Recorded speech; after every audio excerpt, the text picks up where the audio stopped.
Hello and welcome to TNA Top 10, episode 125, November 19th, 2025. And anybody watching sees that every single time I look to my left to make sure I get all those pieces of information correct. I am T Weave. With me, as always, are Andrew and Allison Faye. How's it going, fellas? Hi, it's good. On this beautiful Wednesday. It's beautiful here, at least 65 degrees. I hear it's not that way in Connecticut. It's 32, I think, right now, going down to 28, but I am not complaining because I bought brand new to me truck from Andrew this weekend. So yay for me. Tell us Yes, all she about it. did. I should have put pictures of it in the You slides. should Would have. have awesome. That's all good. Somebody would find it and like come and trash my car. So no. So I was met at the airport with my new truck and a driver. Greg. Oh, I didn't Sandra. even think about the fact that he was in your new car Yep. when he picked you up. I didn't Yep. even consider that part. Yep. So that was Terry- awesome. I'm a professional. Come on now. Andrew figured that part out. Yeah. As I learned, Andrew is very important at work. I mean, we all Don't- knew that, but I got Don't to see spread it. that rumor. Don't spread Yeah. that rumor.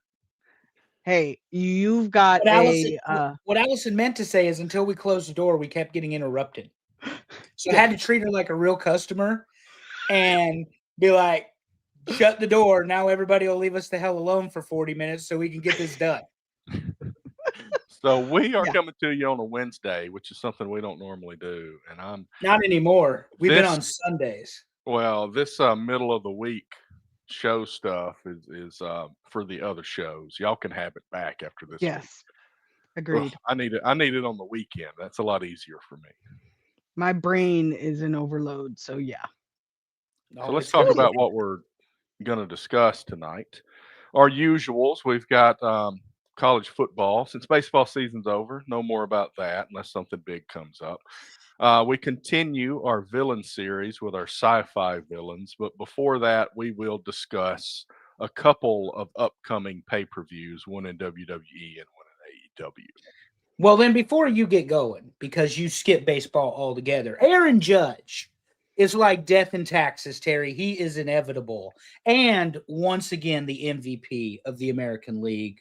Congratulations as well to Shohei Ohtani, who for the second year in a row was the unanimous National League most valuable player. So I don't think it was close. It was 30-0. The other vote was 17-13. Here's what I'll have you say for all you Judge haters out there that thought Cal Raleigh should win. In every metric, with the exception of runs batted in, plates appearances, and home runs, Judge in a runaway. More importantly than that, they pitched to Cal Raleigh. Trivia, as someone we know would used to say. How many times was Aaron Judge intentionally walked in 2025? 100. 34.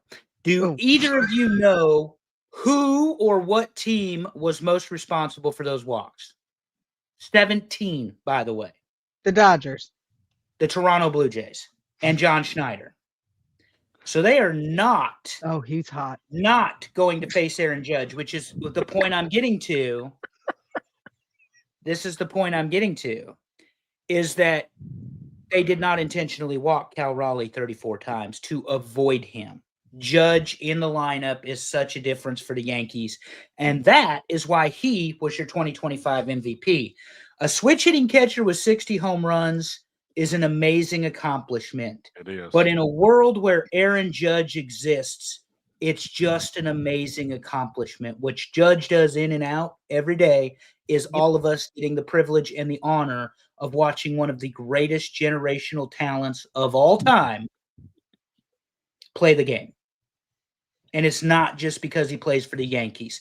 He is writing the story. Yeah, we know, Willie. We've had this discussion. Welcome to the show, by the way. I don't know that we've seen you here before. Well, welcome, Willie.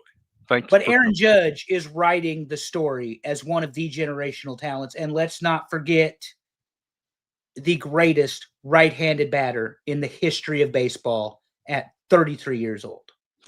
And at the same time, on the other side, you mentioned Ohtani. Mhm. Ohtani is to the point where somebody will post some unreal statistics about Greg Maddux, and somebody in the comments will be like, "Otani did that." I'm like, oh, damn it! Come on, it's ruining my Greg Maddux memories here. Like somebody posted the other day that Maddux had 2 seasons where he had a higher batting average than his opponents. Wow. No big deal anymore. Otani does it like every year. Yeah, that's true. Last thought on the MVP talk. To Terry's point, he is correct. And let's not ever forget that Greg Maddux once threw a complete game with 87 pitches in less than 2.5 hours. So he will forever be the professor. But on the Judge talk, this whole MVP thing, East Coast votes for Judge, West Coast vote for Raleigh. Makes a lot of sense. But the tipping point was in the Midwest and the Central. They all voted for Judge. And that's where he won the MVP. So Bober's mentioning a pitcher that's in the Yankees farm system at the moment that won the Cy Young for the Pirates. He's gonna look great in pinstripes. Oh, absolutely.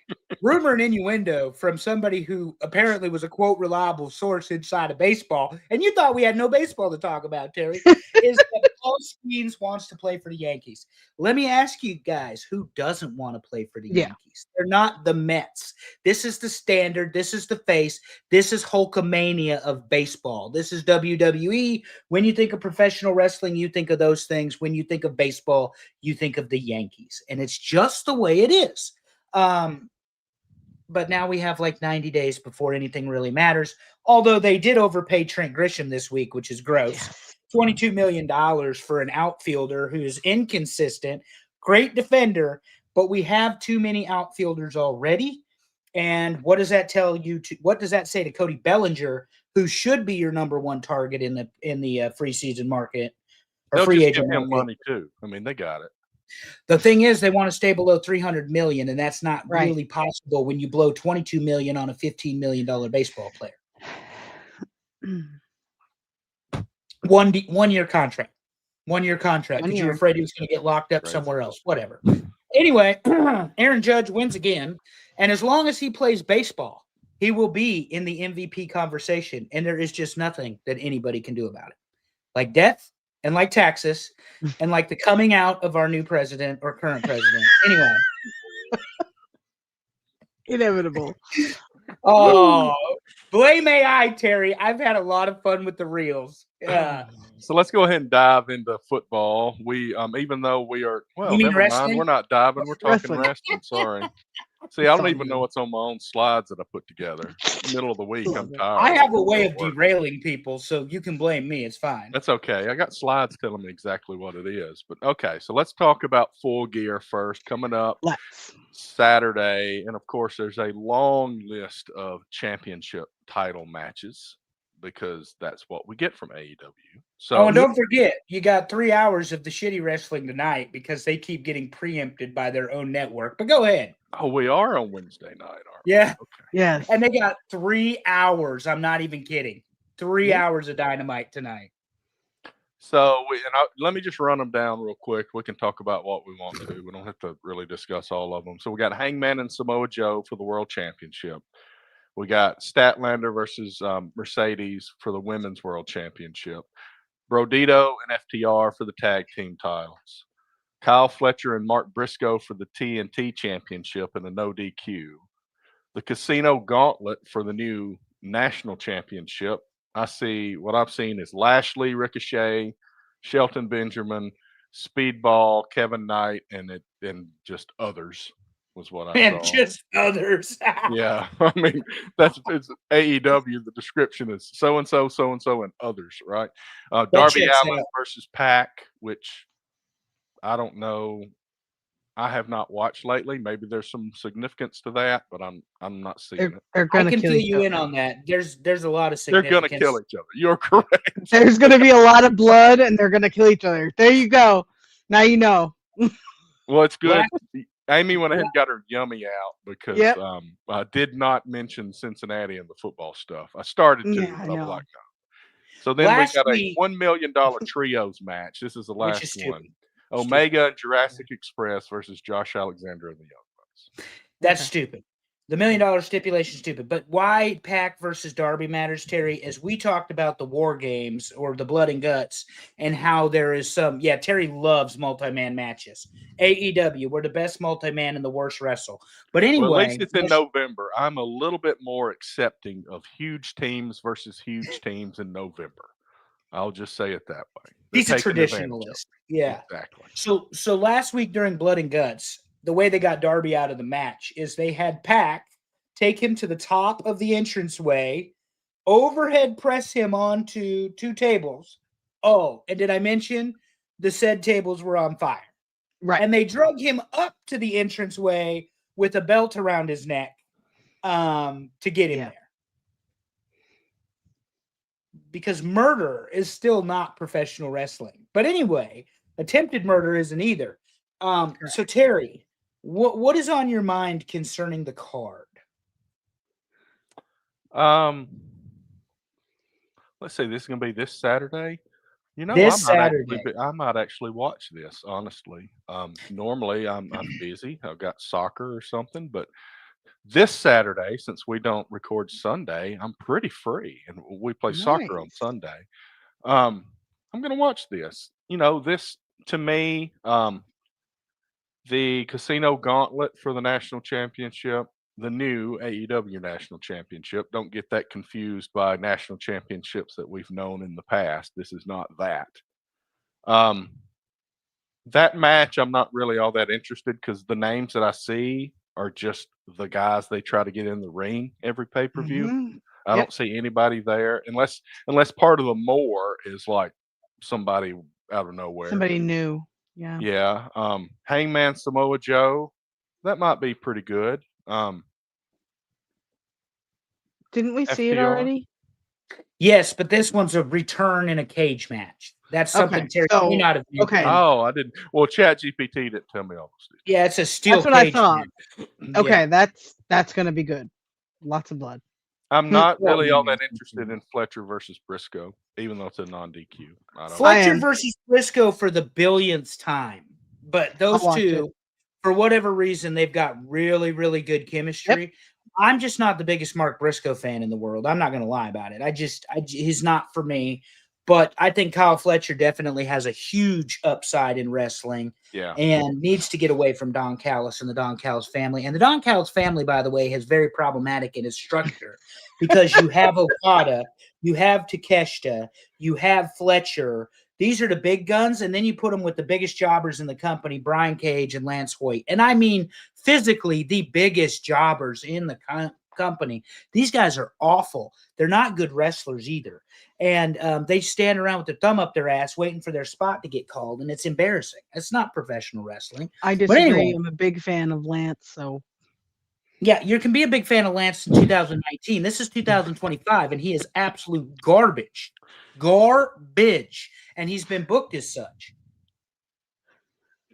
what's That's the okay. ladies match? They're sending Shibata out there to get eaten up by Hangman Yeah, later I know. tonight. So, it is what it is. And why $1 million match for the trios? Because the Young Bucks a need mil- money. $1 million match. We've Yeah. had a $400,000 match, and we've had a something. Oh, and now we've got What was the Skype dollar tonight. amount? I know you know the answer to this, Andrew. What was the dollar amount? I don't know what year. You'll probably give me all of this. In the 80s, Jim Crockett had some kind of the winner wins $500,000 kind of tournament thing or something. Do you remember? Wasn't what that I'm the talking Bunkhouse about? Stampede? Oh yes. What was the dollar amount? It was either 500 or 250, and they were winning the Bunkhouse Stampede and the Golden Belt Buckle and the big boot. Nice. Yeah, nobody actually got that money. That was Nobody ever got. Well, Dusty won all 3 of them, so nobody actually got that money. He did book himself a lot. Now here's the other thing: they just stuck light skinned bros together. We got the Martin brothers, Top Flight, and Scorpio, who you ain't seen in months, is going to team against Josh Alexander and the Young Bucks They're gonna die. tonight. And AEW doesn't do that where they pair people that kind of look alike together. What in the hell is Scorpio Sky doing with 2 150-pound high flyers? This is ridiculous. okay. SCU is still good. So Anyway, that's this weekend in New Jersey. On the Okay. other side of the country, on the 29th, San Diego, California. I think I'll take San Diego over New Jersey. Hell yeah. It's in well, Petco Park. Allison hates New Jersey for the first time, but we are flying out of Newark. At least April I the know where it is, Andrew. But anyway, I know where New Survivor Jersey is. Series. Let me get just to the needed a map. wrestling. The Survivor Series on the 29th in San Diego, California, and we actually know something about it now. Men's War Games: Punk, Cody, Roman, Jay, and Jimmy against Brock, Drew, Logan, Braun, and Bronson. And there's a lot of guys with almost the same name on that team. Yeah, I don't like the forced, contrived nature of the men's war games. There's going to be a much safer version of Blood and Guts that we saw last night. I imagine the heavy Brock Lesnar comes in number 5 for the heel team. He's going to beat everybody up, clean house. I mean, this is fairly predictable. Roman, Cody, and Punk, do they coexist is the question. And allegedly they Jimmy can. and Jay. I mean, And Jimmy Yeah. and we're Jay. always the Usos teasing Jimmy reunite. and Jay not cool. Here's We're the waiting thing. for the Jey turn Uso- again. Jey Uso as a singles wrestler has been an awful experiment. It's time to end that. He's Put got him the back in the championship. greatest 30-minute intro in wrestling Yep. today. But then the bell rang. Yes. And His he don't merch get it down. sales, though, his merch sales have been exceptional. People like him. Yeah. So they are not gonna, take the gas Oh, pedal yeah. off anytime soon on him. I will tell you this, being in the crowd when I went to SmackDown in Nashville a few months ago, being in the crowd for that, it was much different. Yeah. That is definitely for the live crowd. On TV, it's Mhm. just like, okay, haven't we seen this? But if Yeah. you're there, it is a giant party for Yep. many, many minutes. Yeah. Well, I don't live in a world where I can believe that Team Cody, because make no mistake about it, Homelander is the captain of this wrestling squad here in Survivor Series War Games, the invention of his father. I don't live in a world where they ought to be able to win. Okay, $25,000. Thank you, Bobo. Sorry. I didn't know the number. It's all good. Terry That- put me on the spot. Hey, But- inflation, but I We were didn't know close. it either. I thought it was more than 25,000. Well, back doesn't- then, was that the would have 80s. Back been. then, that is a lot of money. At this point, Bober's just trying to make shit up because Pitt sucks, and we'll get there. We're still going Um, to talk about Pitt. Yeah, they're horrible. So how do they lose to Notre Dame by that much? Anyway, I don't live in a world where I see a team like Brock Lesnar and Drew McIntyre and I just lost his name, Logan Paul and Logan. Braun and Braun Bronson and Braun. Yeah, no. lose. Mm-mm. Lose. Now, it's very clear Jimmy Uso is there to do the job. If that's the case. Very clear Jimmy Uso's there to do the job. Yeah. The one other thing that Blood and Guts proved last week is how do you have creative finishes people haven't already seen inside the War Games? Now, the one difference between WWE's and AEW's is Blood and Guts is submit or surrender, and the War Games in WWE can end by pinfall, which is stupid. But that's what they can do. So unless they change it. It also does not have a roof on the cage unless they change it. So I don't agree. 'Cause they with don't do any of that. No. Oh, by the way, Bober, the Bunkhouse Stampede did also not have a roof on the cage because that's how they got rid of people was they threw them over the top of the cage. Because throwing them over the top rope isn't enough. You got to throw them out of the cage too. And Just so Willie Bobo knows. says that Dusty versus Flair at Starrcade was for $1 million. Starrcade 1984 with who was the special referee in that one? It was 1984. It was the $1 Million Challenge. My Was it poster is Frazier? Starrcade. Was it 83. Frazier? Because they were gonna do an angle with Dusty and whoever the special referee was, and I just don't remember at this time. I wasn't even born yet. You know that age thing, Allison. He's got to Anyway, bring that up. doesn't Shut up. I don't even want to hear it. he? Joe Frazier, it was. You Joe were- Frazier. So they had intended to do an angle into 85 with Dusty and Frazier, The problem is that they ended up going overseas or something, and it didn't end up panning out. But they were going to do an angle where Frazier cost Dusty the match at 84, so they were going to into 85. They were going to use him on the house shows, but that didn't work. Well, Anyway, that's better than the WWF setting themselves up with Mike Tyson and then him getting beat. So then they invited Buster Douglas. Buster Douglas to be that, yeah, against Savage and Hogan. Not yeah. quite the same. Anyway, women's war games. Yeah. Both sides still have not decided every competitor. We've got Rhea, Io Sky, Alexa Bliss, and Charlotte. And Not others. Charlotte. Oh, Not She Charlotte. dropped out of the She war dropped games Monday night. Yeah. Damn you, ChatGPT. Anyway, Yeah.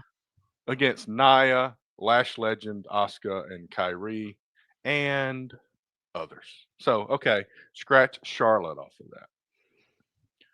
So who do we see being added to the face side? They're going to need a couple. Well, So there's Stephanie assumptions already Stephanie has a got match. cleared. Yeah, and Nikki, I thought they'd be. That's a place to insert them in the war game so that they can protect her. But Stephanie, if that's a singles match, Stephanie isn't a runaway. Oh yeah, Amy called it. AJ Lee. Yep. Yeah. Oh, well, no, Right. because AJ Lee and Becky. AJ Lee and Becky. And there's Becky. your five. Yeah. Yeah, There there's it your, is. there's your, yeah, Okay. AJ Lee and Becky. Ooh, that'll be so good. Yeah. I know you're not a fan. I'm a fan. AJ Of Lee course. doesn't bother me. Becky doesn't bother me. Okay. They can have a decent series of matches. It shows the trust the company has in Becky to go ahead and have a 10-year retiree wrestle with her. But I Mhm. guess they trust Stephanie the same way because Nikki Bella has a assuming title match is what it looks like. Wasn't AJ Lee also in heels? Didn't she do training? Was she in that? Could have been. She's never quit training and wrestling. No, though. that's what I was gonna If you say. see I don't videos see of- her as a 10-year retiree who's like Nikki Bella. I She ain't see been on her as television regularly. Yeah. Yeah. So retiree. Yes, she was in heels. okay. Amy would know. I mean, El so was her Dorado. husband. So Her name was Yeah. El Dorado. El Dorado, right? Okay. The gold. Awesome. Okay. So, Okay, anyway. so Oh, you kind of mentioned this hold other on. match. Hold on, Devin. Absolutely not. No, Nikki way. Bella. No chance. You don't winning take it anything. from Stephanie. Over Stephanie Valkyrie? No. No chance. No. No chance. No. Nikki can retire with her former beau, John Cena, and everybody will be okay. That's right. Well, speaking of Cena, I Ooh. think we all agree that Stephanie's going to beat Nikki Bella here. Yes. Yes. But we got Cena versus Dominic for the Intercontinental Championship. Is Dominic going to win this back? Did this He just might. happen for him There's- to get the Grand Slam and then There's it's gonna no, go yeah, back to there's him? no reason to have this match if you don't put it back on Dominic.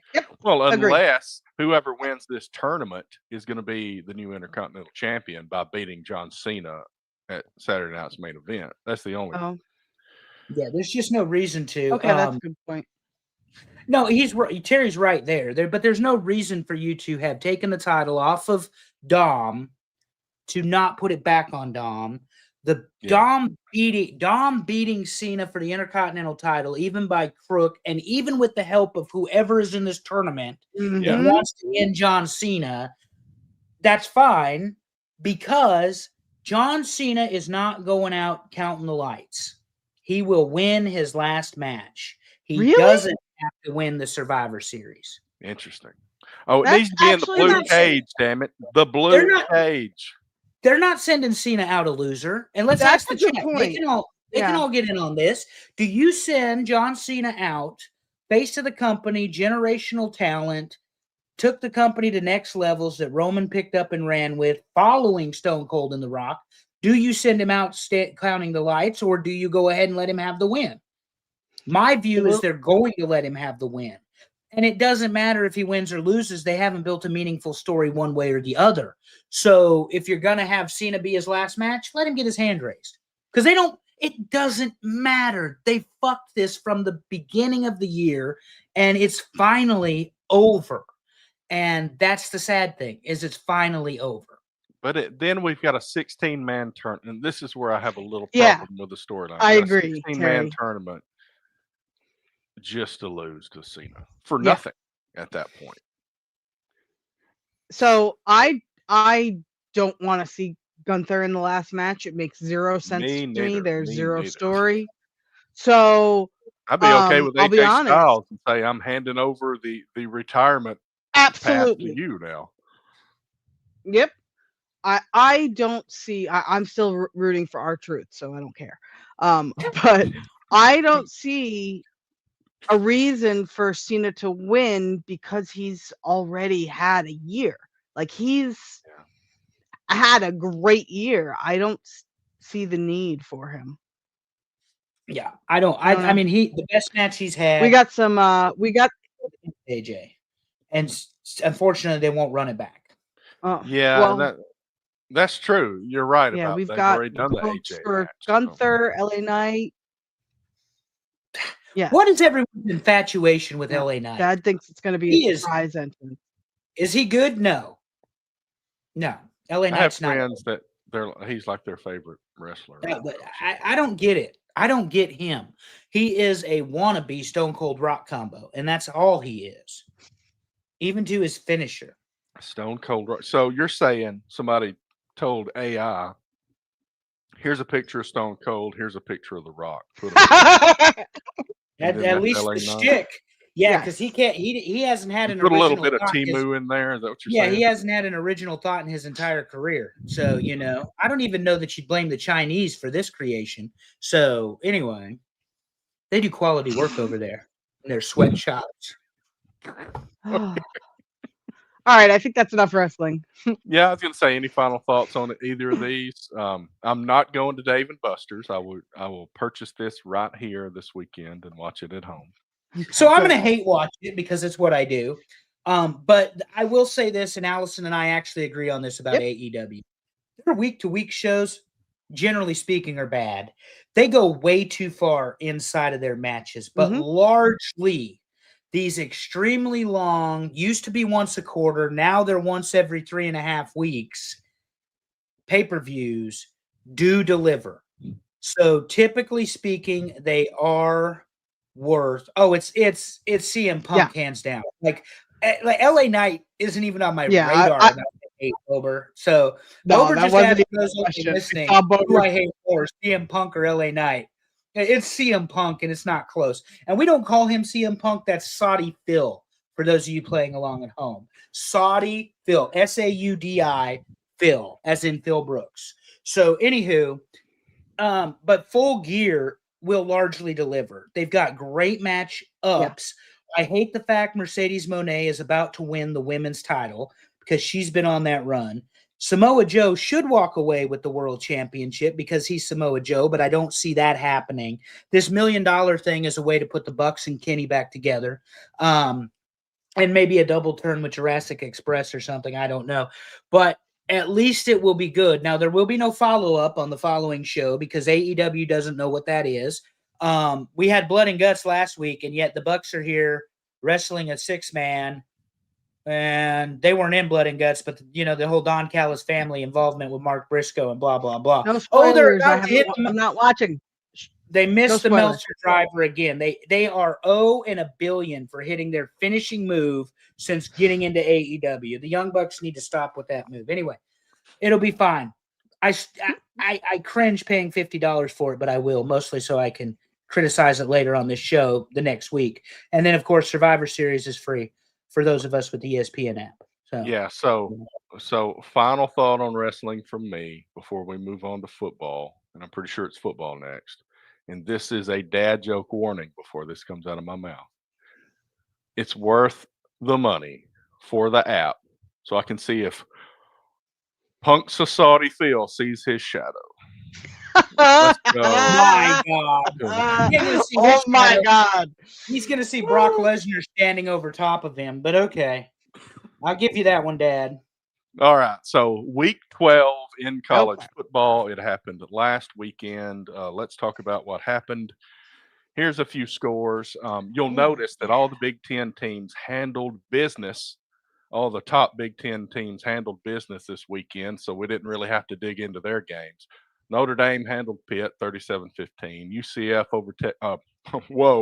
I didn't say Whoa. that. Did I? Texas Tech over UCF. BYU put a whipping on TCU, and then Oregon, Ohio State, Indiana all just demolished their opponents in Minnesota, UCLA, and Wisconsin. Then Michigan almost let Northwestern pull one from them there. Yeah, so Pittsburgh had an opportunity to flex and show that they were a top 25 team, and Notre Dame's defense largely shut them down. Texas Tech showed you again that $50 million has bought them a good football team. BYU, disciplined, very good football team. Oregon, not even close. Yeah, that's a bold prediction, and I think I'd like to buy some of whatever you're smoking tonight, Darren Staley, because quite frankly, the Ohio State is the number one team in the country for a reason. Oregon over Minnesota, Ohio State, UCLA, and Indiana, Wisconsin. Terry, I want to mention this Indiana-Wisconsin game because me and Allison were watching it. 22 for 24, Mendoza, and they only scored 31 points. 22 for 24 passing, Goodness.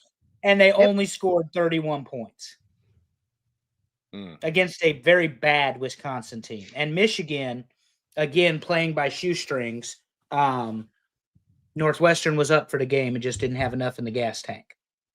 So Devin mentions that Andrew and Allison sit atop the Pick'em this week. I won't mention whether the computer and myself and Alex all forgot to pick our picks this week or not. I don't understand why y'all don't pick. Like, I've got it set on a calendar schedule. I'm getting mine in because I told you, and this now you're making me make sure I did mine. Oh, with the main event of our show. It'll start on Thursday, I think. I've told you with the main event of our show, Terry, that AI will not win this season. And we're tying that into the sci-fi element of tonight's show. AI will not win. But Ohio State, Indiana, the standard. And as long as nothing silly happens to Darren Staley here, Michigan is a Michigan fan, wants Ohio State to be upset. That's not going to happen. This year, that is not going to happen. Dave Portnoy hacked into Darren's account there. Yeah. Michigan will not beat Ohio State. I know it's the quote game. I know everybody thinks it's the biggest game in college football history. You're all going to be sadly disappointed this year because this is called revenge. And the Ohio State is surrendering 7.5 points a game. Go ahead and capture it, Darren. Oh, I have every clip from every show we've done. I absolutely despise disdain the Ohio State and have since 1995 when they stole Tommy Frazier's Heisman Trophy. But they will not lose to Michigan. It is not, cannot, will not happen. Your team is outclassed, outgunned, and will be outcoached. And those are simply facts. And by your team, that's anybody's team, really, because, I mean, that's kind of where they sit right now. Yeah, they are number one with a bullet for a reason. But Indiana nipping at their heels, as long as nothing happens, they've got the collision course set for December in Indianapolis. And, yeah, I mean, I see Darren's very confident in the fact that he thinks Michigan's going to win. Well, you're going to be sorely disappointed because I'll call it now, 3 touchdowns. 3 touchdowns, and I don't give a shit that it is in the big house. 3 touchdowns. Let's move along to some focus games. First one here, Clemson goes on the road and beats Louisville. So Clemson's got a little bit of a pulse, but neither one of these offenses, I don't see how they got to this many points because neither one of these offenses really did a whole lot. 1 and 13 on third down, Terry. What in the world? And then how do you score 20 points? How do you score 20 points if you only convert? I mean, like, that just doesn't seem They must not have punted very far. I don't know. I don't know. Breakaway. We watched the end of, or I watched the end of this, and Louisville, I thought they had, and Clemson just kept on fighting, but both of these teams have knocked themselves out of the ACC contention by and large. So, but because I think Louisville's now 7-3, Clemson is 5-5. Maybe. something like that. That's It's the not a best good they season. are. I think Yeah. they're even now. I think they're even, so it's They not a may good. go to some bowl game, but it's not going to be anything spectacular. Not But I going to mean, be a good one. I guess they got South Carolina to end the season. Is that who they end the season with? Clemson will end the season with South Carolina. That's correct. Yes, sir. And who knows what South Carolina you get? Yeah. Well, I we'll don't talk know. about that in a second, I'm sure. Who will? But the thing is with Dabo, it's going to cost him $60 million to get rid of him. If Clemson and him decide to part ways, because he's been very vocal. Nope. Just keep going, Andrew.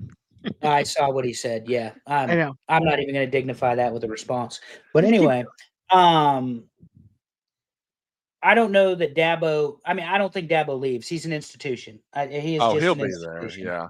And he, beyond what anybody else is, he is the one coach that absolutely dares them to let him go. And he just says it right out there. He's like, yeah, we lost some games. I dare you to get rid of me because you ain't Yeah. finding anybody any better. I like that kind of confidence. See what Well, he I does with think it. we'll get there, but I think Virginia Tech got an upgrade, as much as a couple of our listeners want to disagree with that. Well, unless some of these top ACC teams really bounce back, he's setting up to do pretty well in the ACC in the next few years. Yeah. And I know you have a coaches fired. Maybe we have a coaches hired slide, but hold Not on. yet, but we will talk about that when we get to the fired. I've been thinking about how I want to show the hired because I need like a picture of the guy or something. You But got to do anyway, like hired/rehired. I hope we don't rehire anybody. I'll just say that.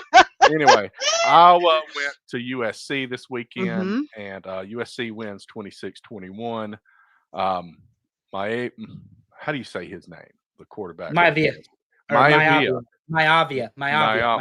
23-32, 254 and a touchdown. Lemon, 153 receiving yards and a touchdown. They were able to pass the ball on Iowa. But Iowa did what they normally do. Played pretty good defense. Gave up some passing yards, didn't do much on offense, and lost by less than one score. I mean, that is pretty much Iowa football. Yeah, and they didn't have a good rushing game either. I mean, Moulton with 90 rushing yards. Gronkowski or Gronowski. That's not Gronkowski. That's not Gronkowski. Gronowski, whatever his freaking name is. Yeah, They thought he was the second coming at Iowa, and he has not been good this year. Nebraska's got him not Friday, but next Friday, the day after Thanksgiving. So we'll see. If their rushing game is not up to snuff, then, the Huskers obviously have the advantage there. But SC, to their credit, has 3 wide receivers going to be playing in the NFL. I mean, they just are. They're going to be playing in the NFL. Right. So they were able to climb the ladder on Iowa. Iowa held them. I think SC scored the last 19 points unanswered. So Iowa held them, till the fourth quarter. And then the dam busted open and the doors came off. But that was a big pattern this weekend. Iowa just plays ugly football, though.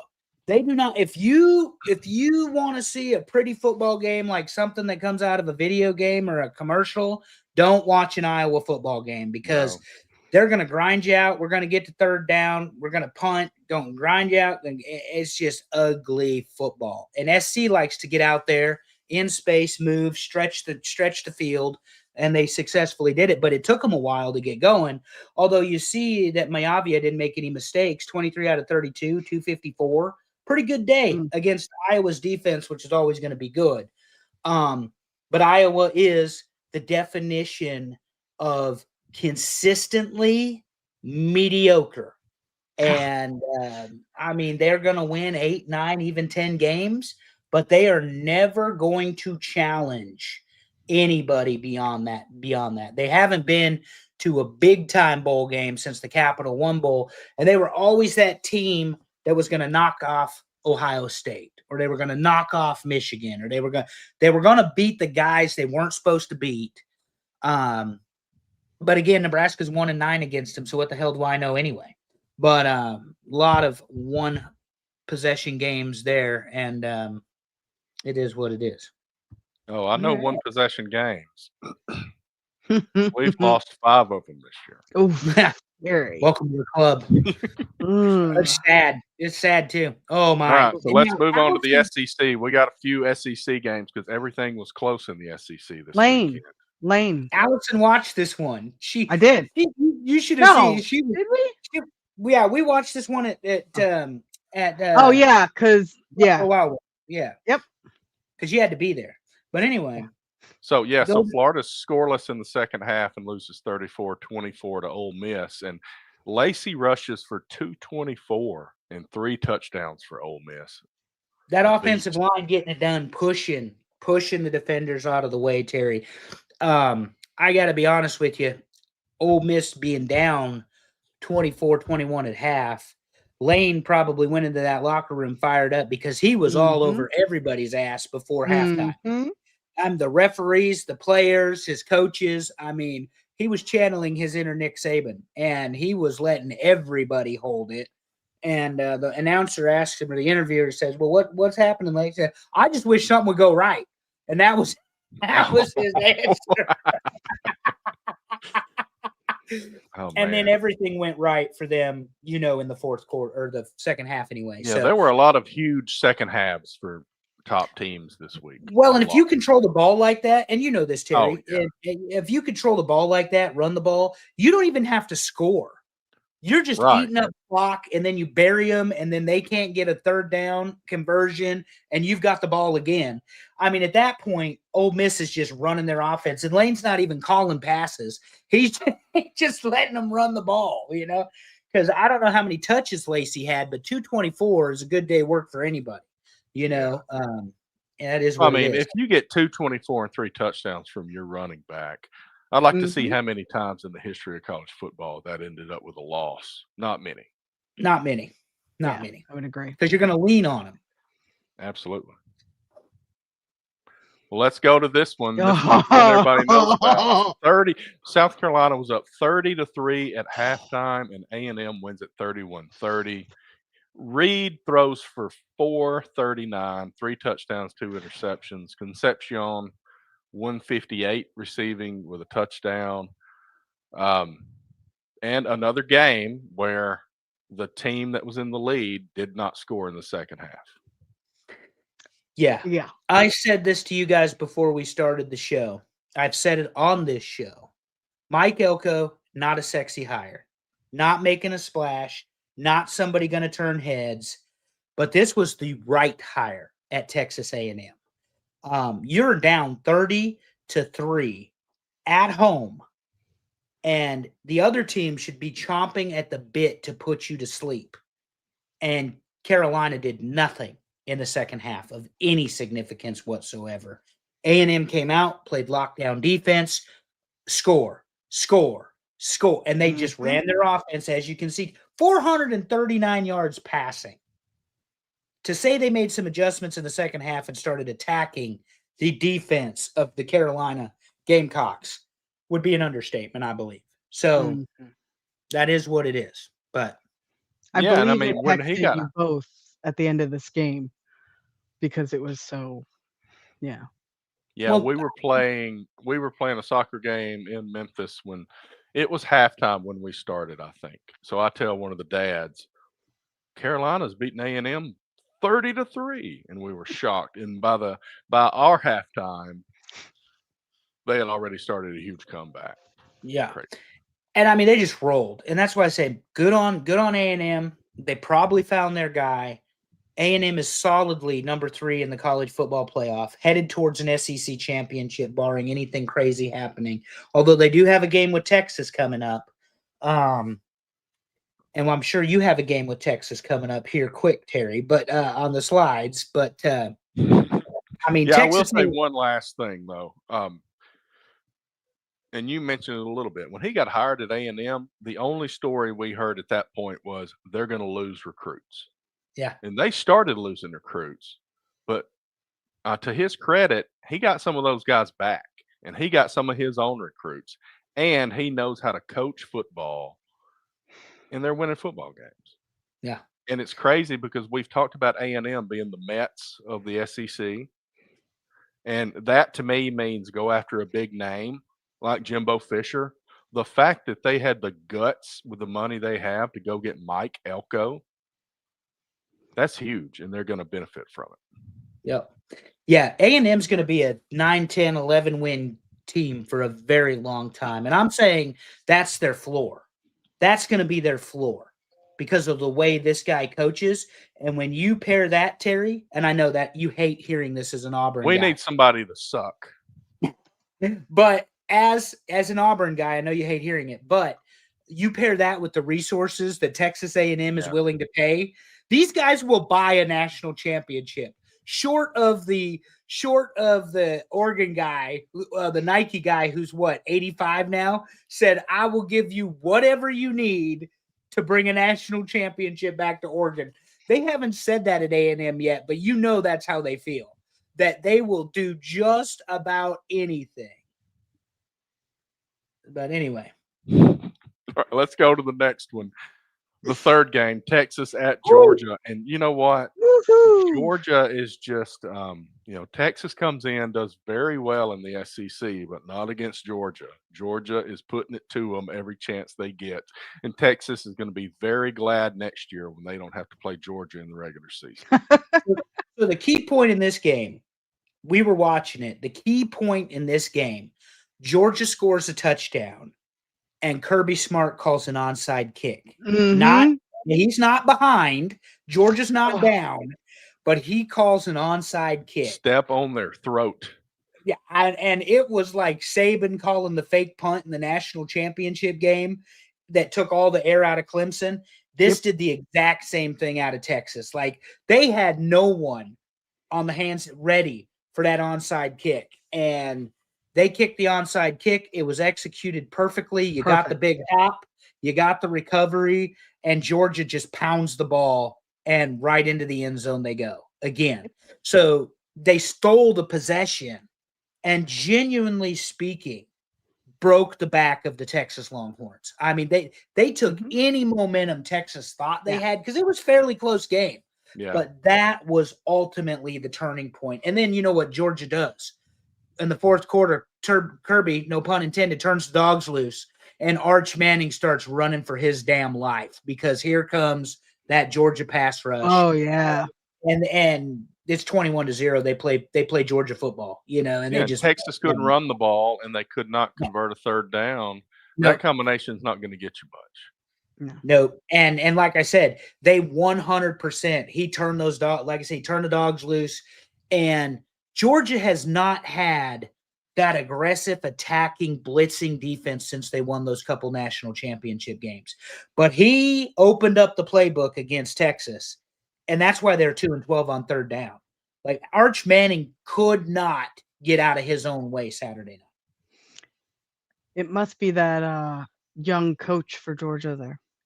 Yeah, Allison said, Did "God, he he's eyeball somebody on the sideline there." Allison said, God, he's so old. She saw Kirby. Oh. I said, he's 50. She said, shut up. He's not 50. Oh. He turned 50 in December. He's 6 months older than me. That I'm like, I was mortified. It was horrible. Oh, it's so good. But yeah, the onside kick, and we're going to talk about something involving special teams in a minute on a special segment I have prepared that Terry knows nothing about. But you let that face. But it still gets ball games. Look who they are, Terry. We still got the same 3 undefeated teams. They keep handling business. Ohio State, Indiana, Texas A&M. Looks like it's going to be this way until we have some championship games. Barring the Michigan upset. Well, and Indiana getting beat by Purdue, get away from me. A&M's probably playing the School of the Blind this week. It's that week in SEC football where they play nobody that matters. I always say the School of the Blind. How about the Helen Keller Memorial School? That's probably where they're playing. Because I saw that Alabama doesn't even have a spread on whoever they're playing, despite the fact they lost this week. And I say that because Like, they will not put a spread on a team, Terry, when it's going to be 50 It or was more. like Eastern Illinois or something. Is that who they're playing? Yeah, and Eastern Auburn's playing Alabama Mercy. State University Penal League, like Esquire. out of Major League California Penal. That's where I've No, been that playing. was the longest yard. Well, no, the California Penal League was Ricky Vaughn. Oh yeah, that Yeah, was Ricky Ricky Vaughn. Vaughn, Right. yeah. No, Ricky Vaughn came out of the California Penal playing League. in You the- better get this guy some control before he kills somebody. So that's the undefeated teams. And let's talk about the top 10 as voted on by our listeners. Here we go. A couple of differences between the college football playoff top 10 and ours. I'll run it down. Number 10, Alabama at 8-2. Number 9, Oklahoma at 8-2. Number 8, Notre Dame at 8-2. Number 7, Texas Tech at 10-1. Number 6, Ole Miss at 10-1. Oregon at number 5 at 9-1. Georgia 9-1 at number 4. And the top 3 undefeated teams: Texas A&M 10-0 at 3. Indiana is 11-0. I don't know when they're going to take a break. They are number 2, and Ohio This State week. is 10-0. They Sitting take a at the break top. this week, and then they play Purdue in rivalry week, I Okay. believe. Oh, okay. That makes sense. But Purdue will be like a 40-point underdog, legitimately, Right. because Exactly. Cigarette Kurt's going to have them all fired up and ready to go. Yeah, I think Oregon's a little bit lower in the CFP rankings. I think Notre Dame and Oklahoma are swapped from what we have here, but otherwise, it's we pretty have much- all 10. Like, yeah, they got all 10. It's the same 10. Yeah. The controversy was Alabama Notre Dame because Notre Dame had lost those 2 games to Miami and Texas A&M, and Alabama has lost to Oklahoma and Georgia, or not Georgia. Who they lose to? Oh, Florida State. Should have Right. remembered that. God, that's how Right. Florida State. They played 1 game this season.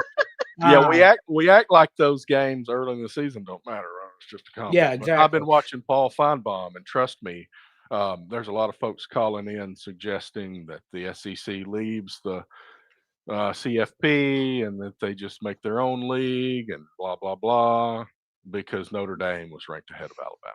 Well, here's the thing. They're ranked ahead of Alabama this week. Yes, Devin. Indiana is about to go 12-0. Purdue doesn't have enough in the gas tank to beat Indiana on their worst day. I am saying that as boldly as I'm saying Michigan will not beat Ohio State. But I think they have this right, Terry. The defending national champion, number 1 in the poll, number 1 defense in the country. There's a lot of reasons to vote yes for Ohio State. And obviously, when you get to the Big Ten championship game, again, barring any hiccups, you're going to have Ohio State and Indiana, 2 12-0 teams, 2 playoff teams at that point on championship Saturday playing for, are we going in as the number 1 seed in the country, or are we Yeah. going to find ourselves in like the 5 spot if this game is close? Yeah, and my understanding would be, and somebody could correct me if they know more, unless there's a 3-way tie for second place, which there might be. I don't know who wins the 3-way tie between Georgia, Ole Miss, and Alabama because Alabama's got 1 conference loss. Right. I don't know who wins all of that, but Alabama has the win over Georgia. So if it came down to just those 2, if Ole Miss ends up getting beat in the Egg Bowl, that's all they got left, which I can't imagine that happening, but who knows? Then Alabama would have the tiebreaker over Georgia based on head-to-head, but I don't see it coming to that. I think it's probably going to be a 3-way tie at the end. So I'm not sure Yeah. who wins that. Then Maybe Georgia. they're going to then they have to go to tiebreakers, and like you said, Georgia has the tiebreaker Ole Miss, and Alabama has the tiebreaker over Georgia, and Oklahoma, who actually beat Alabama, has 2 losses in the SEC, so they're out of the conversation altogether. And in 2025, they're begging to not win the tiebreaker because why would they want to go to the championship game if they're already in the playoffs? Correct. Here's the other thing, just to clarify. Unlike last year, conference champions are not 1, 2, 3, and 4 Right. automatically. It's the Conference top 4 champions teams. are going to get a bid, but they're not. If you are a 7 and 5 conference champion, you are not the 4 seed. Right. And I use that as an extreme example, but you get what I'm saying. Speaking of Um, extreme examples, there's a lot of people talking about what if Duke wins the ACC? Could you possibly get 2 Group of 5 champions in above Mm. them? No, I think you would put in the 4th or 5th SEC team before you would put in a second non-power four. You have to have the top so many conference champions. Oh, and you're saying the ACC would actually be the at-large bid. Yeah. Interesting. I'm not sure how it works out, but I think they would Mostly- end up just voting it in somehow, just barely put them over somebody. Yeah. Mostly because I love beating dead horses, as you all know. Ohio State Not at all. No. is getting visited by Rutgers this week and is a 31.5-point favorite in the horseshoe. Going to week 14, Ohio State plays Michigan at Michigan. No spread yet. And Indiana, that's who I was looking for because I want to confirm. Where the hell's Indiana? That's rude. Is that their bye week? I would say is the end that might be. Hold on. Good call, Allison. Oh, are they going to take a bye week before the championship game? That's What what a I'm brilliant saying. How the idea. hell is the last week of the game the Yeah. last season of the game your bye That's week? very smart, though. Rest up That's- for the championship game. Absolutely. No, Whoever it looks, agreed to that. looks like week 14. Oh, okay, they're on Friday. That's why I couldn't find it. Okay. Indiana 11-0 versus 2-9 Purdue. Oh I'm my pretty God. sure Indiana's going to the Big Ten championship game. Yeah. And also, Yeah. even if they lost to Purdue, Oregon beat Purdue, but Indiana beat Oregon. So they Yep, would Oregon, at Oregon. still go to the Big Ten championship. Anyway, I just wanted to clarify that. Yeah, Okay. it's not listed on ESPN, Darren, so it doesn't exist in my world. But anyway, thank you for that. And that initial spread is way too low. They missed a 1 somewhere. It should be 19.5. Go Ohio State Buckeyes. Principle alone. Because also your team tried to steal a national championship from the 1997 Huskers, and we don't forget shit around here. Terry, what's next on the docket? Here's the fired their coaches list, and I know Yay! I don't remember which day it was. LSU and Brian Kelly are probably going to court over this 4 The call. hell you say? And a big thing that LSU was saying was we did not officially fire him yet, and he just quit showing up for work. And now they're trying to find cause to fire him so they Wow. don't have to pay him the It's whatever. because I don't like- like him. Yeah. So the funny thing Exactly. was Exactly. I did not have the LSU logo on this, so that supports that they didn't fire him. But it feels like it's been a month, but it was probably after our last show, or maybe the day of our last show. So that's why it wasn't on there. But that's the only one. We've got Virginia Tech, which has been filled by James Franklin, Oklahoma State, Arkansas, Florida, Auburn, UAB, Penn State, Oregon State, LSU, Colorado State, and UCLA. And UCLA, I guess, still has interim coach at the moment. So Okay. Yeah. So a lot of on the big top- jobs to be filled. Yeah. On the topic of Virginia Tech, today, Virginia Tech University, I think it's Virginia Tech University, isn't it? We always just call them BT, Virginia Tech. Right. At Blacksburg, Virginia, is known for 2 things: Okie football and Enter Sandman at Lane Stadium when the Okie football team is playing. They're also known for a 3rd thing, and that's called Beamer Ball. Beamer Ball, named after Frank Beamer, the legendary football coach of the Virginia Tech Okies, that goes down in history with the people like, I don't know, Bobby Bowden, Mm-hmm. Barry Switzer, Tom Osborne, Pat Dye. Bottom line being legendary coaches that put an imprint on the university that they were at and that won national championship games. How did he do that? With something called Beamer Ball. Every defensive position scored a touchdown under Frank Beamer, and 35 different special teams players scored touchdowns in his time at Virginia Tech. Goodness. Wow. That being said, as much respect and love as I have for Frank Beamer, let's talk about James Franklin. James Franklin recruits well in this part of the country, as a known coach, is going to bring recruits and attention, and probably is going to own the ACC for a while. But if Frank Beamer with Michael Vick couldn't win a national championship at Virginia Tech, James Franklin will not win a national championship at Virginia Tech unless But he can go to the playoffs easily. Unless they commit the $30 to $40 million a year for a roster. That's true. The only way they're going to win a championship is to buy one. Because if Frank Beamer couldn't do it, playing in the Big East and later the ACC, it can't be done at Virginia Tech. And Right. that's where I stand on that. But we are also seeing Texas A&M, a team we used to say those similar things about. And they are undefeated going into the last couple of weeks of the season, and they're sitting at the top of the SEC. They hired the right guy. They have the resources. They are not one of these blue bloods that we're used to saying every year, but they're doing it. So Virginia Tech could possibly do that, as you said, if you put the money up to get the right players and the right resources. There's no reason they can't do that.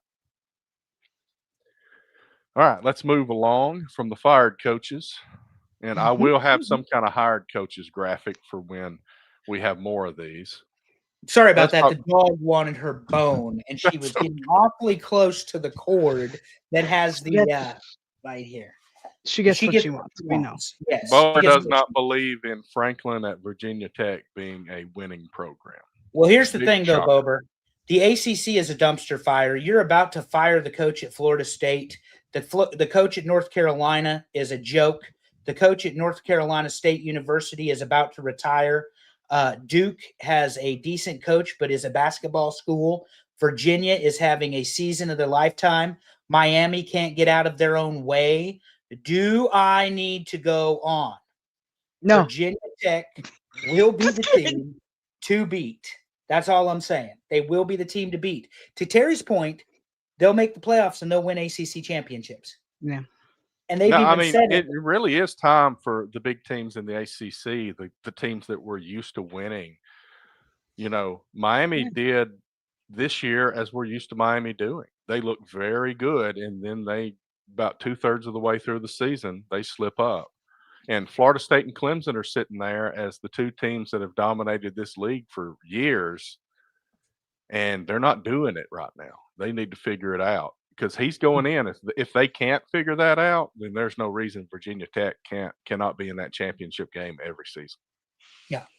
And again, like you say, the way he recruits and what they pay. But anyway, speaking of Virginia Tech, Miami is at Virginia Tech this week, Terry. They are. They are. In a And rematch of Big Syracuse- East rivals from the 25 years ago we were talking about with Frank Beamer.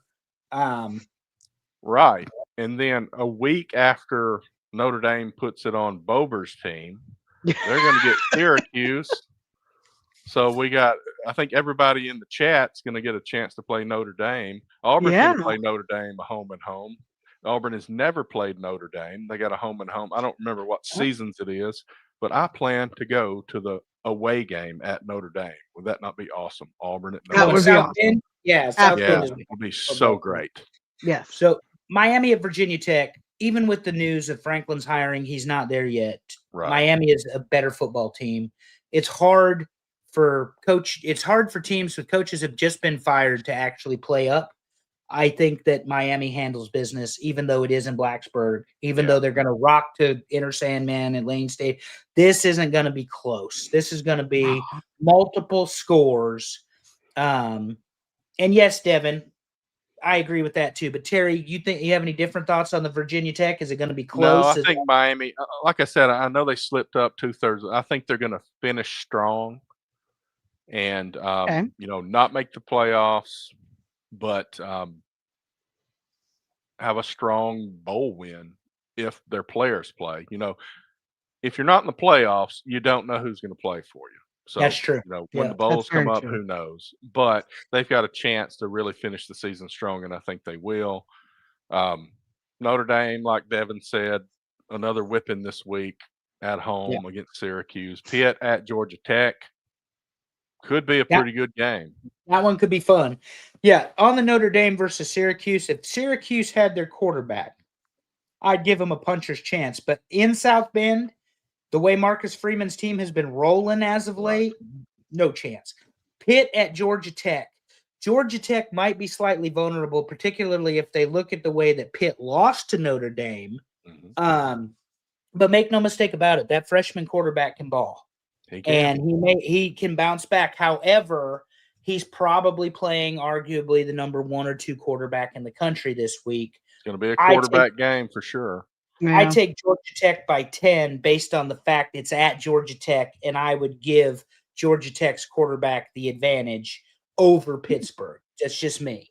Home field advantage matters if you guys ever see how I pick my picks. Louisville at SMU.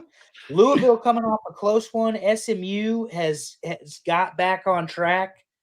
I think Brent Lashley's team does it again and wins again at Louisville. This won't be some blowout. This is going to be back and forth, back and forth, back and forth. Right. But probably a 3 to 7 point win for SMU at home.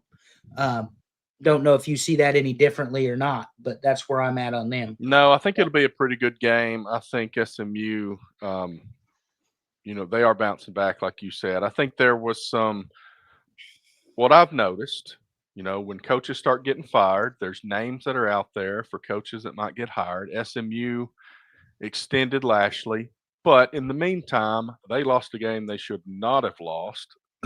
I think they, just like Miami, they're going to bounce back, finish strong. SMU over Louisville. USC at Oregon. I don't think Oregon's going to slip up anymore. I think they're going to keep rolling here. I think they're too good of a team as a team. Yeah. USC's defense is still very suspect in my world, and Nebraska played them in the blackout game. It is, to me, you're playing a high-octane, very fast offense at Oregon. It always has been, full of athletes. USC-Oregon a few years ago, awesome football game. Without any sort of defense, though, USC is really outgunned. And it could be a basketball game. You could be score for score in this one. But I just don't think USC's got enough defense to stop Oregon, and Oregon's got plenty of defensive ability. But we'll see how that one goes. I'm going with Oregon in Eugene, 2 touchdowns because it's Oregon and it's in Eugene. And again, I wonder what the game time on this is, because if it's late at night, this might be one of those classic late night ESPN games. I'll tell you right now, 52-46 or something. And that's the thing. Like they used to. Yeah. You remember when USC UCLA was at 10:45 rivalry week, and USC. Aaron Rodgers, UCLA beat them. USC and Oregon is 3:30 in the afternoon on CBS. Terry. Okay. So, but yeah, USC moving up in the rankings, moving up inside the Big Ten. But like you said, Oregon's playing for the playoffs. They know they're not getting to the Big Ten championship game. They're playing for the playoffs. So, Oregon definitely for me to win. Now, up next, Nebraska, Penn State. Big news out of Lincoln today. And all the investigative journalism began when Dayton Raiola, brother of Dylan Raiola, nephew to Donovan Raiola, son to Dominic Raiola, all Nebraska people, decommitted from Nebraska for the class of 2026 and put it out confirmed it. It was on Rivals. He confirms it on Instagram. For me, this is as much of a distraction as it is big news. Nebraska's a 9.5-point underdog going into Penn State, despite the fact they have a better record than Penn State. Night game, Happy Valley, whiteout. James Franklin or not, Drew Aller or not, Nebraska should be an underdog in this game with their backup quarterback. 9.5 points. But the Huskers win by 7 in Happy Valley because TJ Lateef is a running quarterback. And all of a sudden, I'm Bud Vilmer from Varsity Blues We are a running team again, and we run the ball. I love it.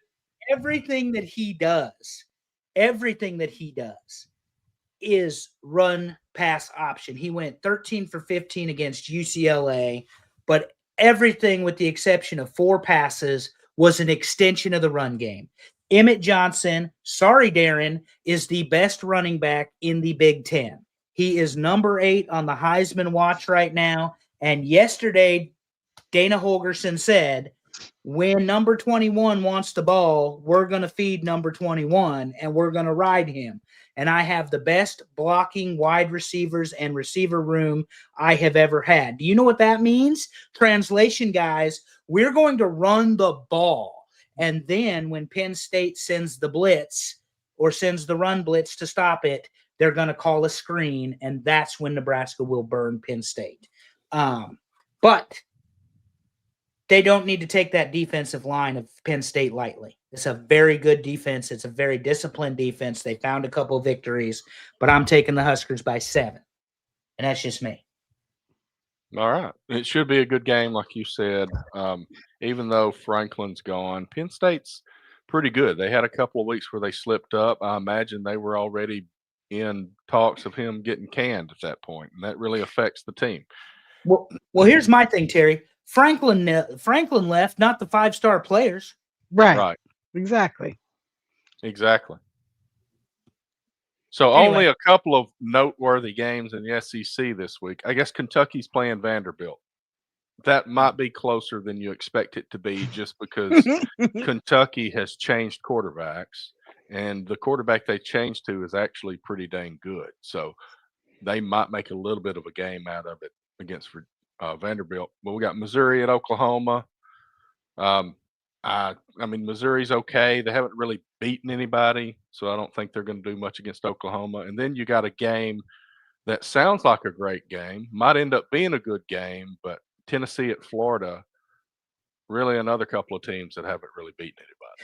Well, this season, and I can say this, we've done this show 3 years now, but we've all watched college football a long time. This season has been very unpredictable in the ups and downs and ups and downs. I picked Florida to be a dark horse because they navigated last season's schedule. This season, they did not. Tennessee, to me, is overrated. You talk about fails to meet expectations. That could be the headline for this game for both teams. Right. Failed to meet expectations because Tennessee is a playoff team from last year with a very good head coach who had a lot of controversy with whatever happened with Nico when he left the team and all that nonsense. And then you have Florida, who is embattled. And here's the thing. Lane Kiffin said after the Ole Miss win that it was unfair to talk about other coaching jobs while he was coaching this team in this season to get to the big SEC championship and the playoff.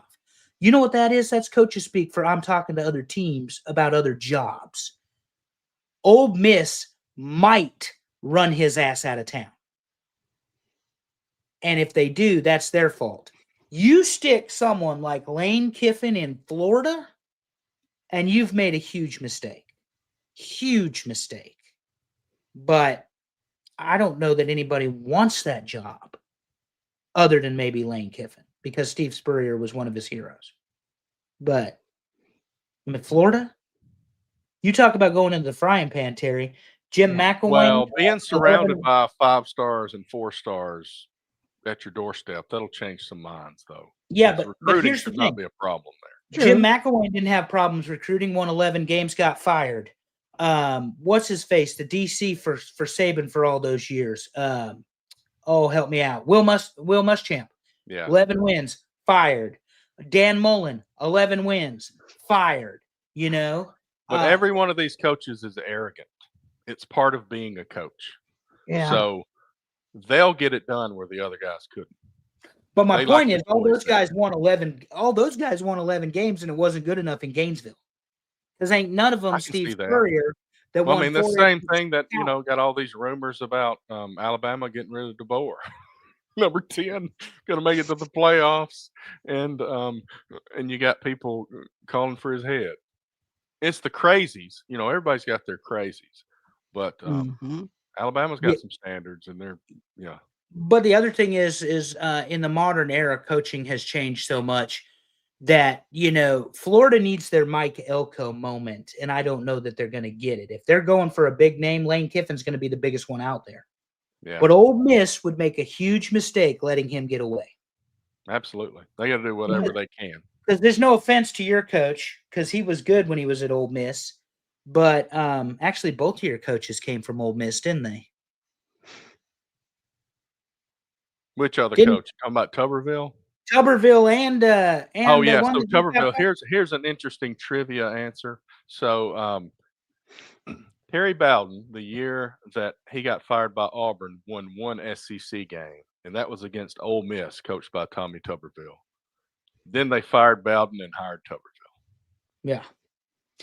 And anyway, the point I was making was Hugh Freeze and Tuberville both coached for Ole Miss. Mhm. Neither one of them have had 3 consecutive 10-win or 10-win seasons Right. in Oxford. Lane Kiffin is in a position where he's a sleeper guy, sleeper coach all the time. The spotlight isn't on him unless he wants it to be on him. And let's face it, sometimes he does. Mhm. But how many times have we just overlooked Ole Miss altogether as a football team? We won't talk about Alabama. We're going to talk Well, it's about kind of like Georgia. Texas A&M. We Yeah. said we've never put them at that level, and Ole Miss is being talked about at that level. I still don't know that I believe that Ole Miss can win a national championship with Lane Kiffin, but the fact that we are even entertaining it is way above anything they've had before. Well, and they had a 9-point lead in the Georgia game they lost in the fourth quarter. Wow. Right. Had a Hey, I know that 9 feeling. Auburn had a huge lead on Georgia this year. Mhm. Anyway, Auburn is playing Mercer, so it wasn't worthy of getting on the See? page here. School for the Blind or Helen Yeah, Keller. so Auburn is playing someone at the level that we are purposely going to hold back our starting quarterback to keep his red shirt. That's what the story is for Auburn. And see, I absolutely hate that about the SEC schedule. I understand it, but you play the cupcake right before rivalry week, except in like the case of Tennessee, Florida. Some of them aren't playing the cupcake this week. They played the cupcake last week. Well, because Florida plays Florida State. Yeah. And Georgia finishes with Clemson. Georgia Tech. Georgia Tech. Yeah. And Oh, Tennessee yeah. South Carolina, finishes, Clemson. I mentioned that earlier. and Yeah. Tennessee finishes with Vandy. And when Vandy beats Tennessee, the roof is going to go off the place. I'm telling you. Vandy wins the next 2 games. It is decided. No, Put Bo some- Jackson actually plays for Ohio State, Darren. Look it up. Anyway. And you know what you I could love you call for that. you know what you could call what's the quarterback for Vanderbilt? I've already ruined this. Diego. Oh my goodness. So Diego Pavia, there's a word I'm thinking of that a lot of people are calling him this. A villain. Oh, And we might want to talk a little bit about villains, specifically sci-fi villains this week. And I'm proud of myself that I have not let my fingers mistype villains again, because I know how to spell villain, but my fingers keep wanting to do IA. And I think the first week I spelled it wrong. But anyway, this week we are going to talk about the top 10 sci-fi villains, part of the villain series. And thanks everybody that voted. I think this will be a fun one. I'm excited. I agree. This will Andrew, be you make fun. a wonderful Sith Lord. Yeah, so like first of all, it doesn't matter where Palpatine finishes on this list. If I was in charge of the Empire, the rebels would have lost. No question. No I question. would have led the Empire to victory with all the Correct. resources that Palpatine had at his disposal. It's a shame that he let some Jedi take him down, along with some puppet that lived in a tree, okay? And some old man took him down. But it is what it is. But yeah, Palpatine, me as Palpatine, I love this so much. The beard is magical, Terry. I don't have my sunglasses on because then you couldn't see the yellow eyes, but You That's you right. met you met So half there's of the no mandatory. Nebraska hat under the. No, under you the met hood. half the mandatory criteria when you used my image and likeness in AI, so it's okay. I was half expecting it to be the Terminator, like because you all know how I feel about AI and Skynet is taking over the world, Yes, which is correct. why apparently Donald Trump and Bill Clinton have something going on, or had, and oh no, this is the rage on the internet, but it makes me giggle. I know that's not what we're talking about. We're talking about villains, but maybe we are Correct. we're talking about villains. Sci-fi villains. my Okay. All right. Let's talk about who barely missed the All right, list. let's see. I'm hurt. Green Goblin, General Zod, T-800, and Ultron. So the T-800 makes sense though, because everybody wants Arnold to be a good guy, and he's only the bad guy one time. And the development from 84 to 94, from Terminator 1 to 2, it's so fantastic with the cyborgs and the T-1000 and the liquid metal and all that. Ultron I could care less about, but Green Goblin was a badass. Like he was. Legit. He Willem was Dafoe. Yeah. Yeah. And William Dafoe being the Green Goblin makes it even better. Absolutely agree. And General Zod, I think that's old enough that a lot of people didn't really know him. Agree. But for me, this was one of the first villains where I was like, oh my God, this is scary. So I love General Zod. He was on my top 10 list. This is no shocker here. Bober says 3 of his top 10 are in No, definitely not a surprise. That makes sense, because that's quite often what we hear from Bober. Bober's been known to be wrong, and so we're sticking with that pattern. I didn't vote for any of these 4. I voted for 2. No, I've been voting for anywhere between 15 and 20, even for the top 10. So I normally go down and I say I will vote for them if I think they are top 10 worthy. Yep. Sometimes I end up with 8, and that's the difficult ones. Sometimes I end up with 17, and that's the ones that are a little easier. But I vote for whatever number, either 10 or above, based on that. All right. Well, Dave's here. I voted Zod around 7. What movie was General Zod from? Superman 2. Superman 2. Would be why I don't know it. I was never a Superman guy. Lex Luthor, wasn't it? I don't know. I don't remember which one. I could be wrong. One of the older Superman. I think Superman movies. And Dave said 2. Yeah. Dave says 2. Yeah. Anyway, it doesn't matter because I never watched Superman. So you were too young. You were a baby. It was a good series, though. I did like those movies. Batman guy, not Superman, as well established on this show. I grew up with Christopher Reeve, so yeah. Number 10, Dr. Doom. Not impressed. Where's Dr. Doom from? No, Fantastic Four. Oh, that's right. They did a shit job on that movie. I remember now. I watched. Well, here's my question: which one? Because I'm pretty sure there's been 3 by now. Well, the newest one's supposed to be pretty good, but I'm talking about the would be the middle. Well, the second one back was not good. No, the last one was not good. I don't know. I think the second one was okay. The one with Chris Evans, right? Wasn't that like the weird crossover? Because Chris Evans was the Human Torch. Not Chris Evans. No, Chris Evans was the Human Torch, and he was also Captain America. You're asking the wrong person. Yeah, that's the danger of some of these. Some of these movies have like 3 or 4 different versions over the years, and as also would have been well documented. I only watch things that are at least 20 years old. Yes, I television right. Or movies. Oh, I was right. Look at that. Look at you. All right, so obviously number 10 we're not super impressed with. No. Let's look at number 9. Chucky. Ooh, obviously I like Chucky because he's behind me here. This scared so Andrew, this probably wasn't when you were growing up, but when Terry and I were growing up and Amy, there was a toy called Buddy, my friend Buddy. Yeah. So it was a life-size doll that was just like Chucky. And so people who had this damn doll, you were like, that's it. We're going to die. That's it. Except I got the knockoff of the My Buddy doll. I got like the both my sisters had that doll, but I always think of Chucky as comedy, but that's just me. Oh, Andy Bartlett. So anyway, Chucky is fantastic. A serial so killer taking over a body of a doll. It's just and I wonderful. agree with Devin. Scared me as a kid, still scared today. Nah, I mean, nah, I love it. this is they went as comedy. far as creating a bride for Chucky, didn't they? Yeah, well, see, that's They the problem. did. That's That where was it the really sequel. gets into comedy. Is when you get into Bride of Chucky and stuff. Like it's really comedy. It's kind of the Uh, level, not quite as bad as those like clown horror movies or whatever. God. It's kind of at that level. Yeah.